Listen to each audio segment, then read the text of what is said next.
Iman yang hidup.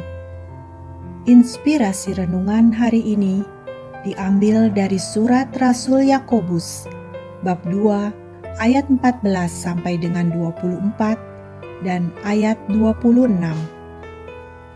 Saudara-saudaraku, apakah gunanya kalau seseorang mengatakan bahwa ia beriman tetapi tidak mempunyai perbuatan?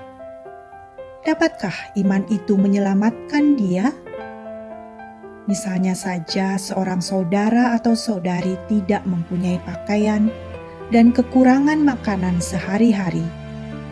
Kalau seorang di antara kalian berkata kepadanya, "Selamat jalan, kenakanlah kain panas, dan makanlah sampai kenyang," tetapi tidak memberi apa yang diperlukan tubuhnya, apakah gunanya itu? Demikian pula halnya dengan iman. Jika iman itu tidak disertai perbuatan, maka iman itu pada hakikatnya mati. Tetapi mungkin ada orang berkata, "Padamu ada iman, dan padaku ada perbuatan." Aku akan menjawab dia, "Tunjukkanlah kepadaku imanmu itu tanpa perbuatan, dan aku akan menunjukkan kepadamu imanku dari perbuatan-perbuatanku." Engkau percaya bahwa hanya ada satu Allah. Itu baik. Tetapi setan-setan pun percaya akan hal itu, dan karenanya mereka gemetar. Hai manusia yang bebal, maukah engkau mengakui sekarang bahwa iman tanpa perbuatan adalah iman yang kosong? Bukankah Abraham bapa kita dibenarkan karena perbuatan-perbuatannya ketika ia mempersembahkan Ishak anaknya di atas mezbah?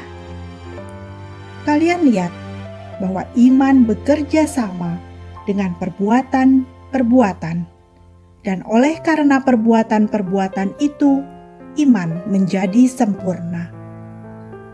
Dengan jalan demikian, genaplah ayat yang mengatakan, "Lalu percayalah Abraham kepada Allah, maka Allah memperhitungkan hal itu kepadanya sebagai kebenaran." Karena itulah Abraham disebut sahabat Allah.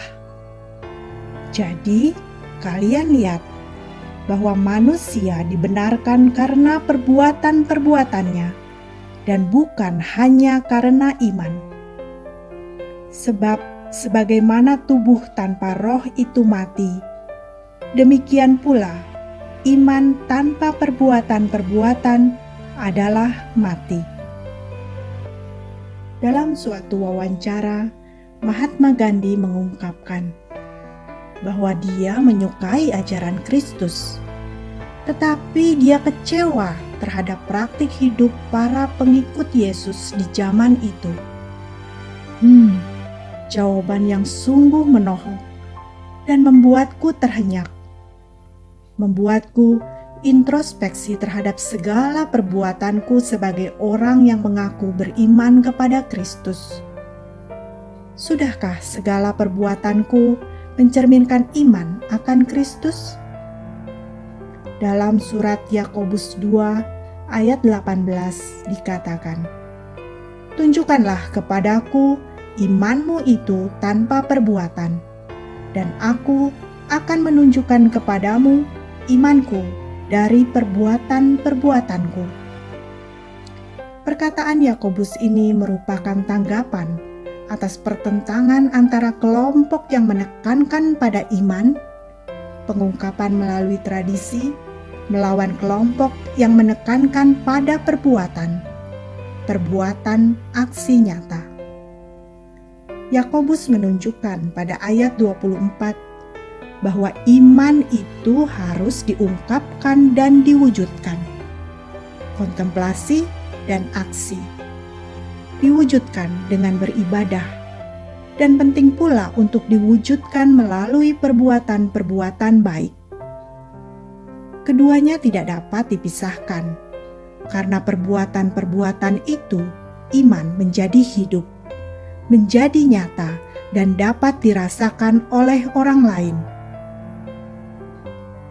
Sejak pandemi melanda 2 tahun belakangan ini, aku melihat semakin banyak orang menunjukkan kepedulian dan kasihnya pada orang lain.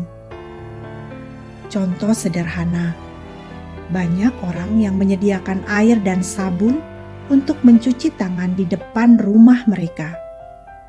Ada pula yang secara rutin menyediakan air minum dan roti untuk para petugas kebersihan atau siapapun yang memerlukannya.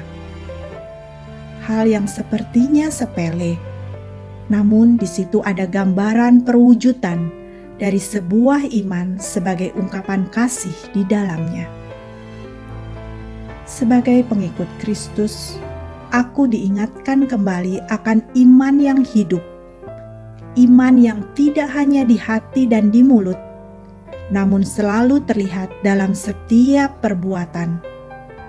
Segala perbuatan yang mencerminkan kasih Allah di dalam hidup, disadari atau tidak, kecil atau besar, pasti akan berdampak dan menjadi berkat bagi sesama.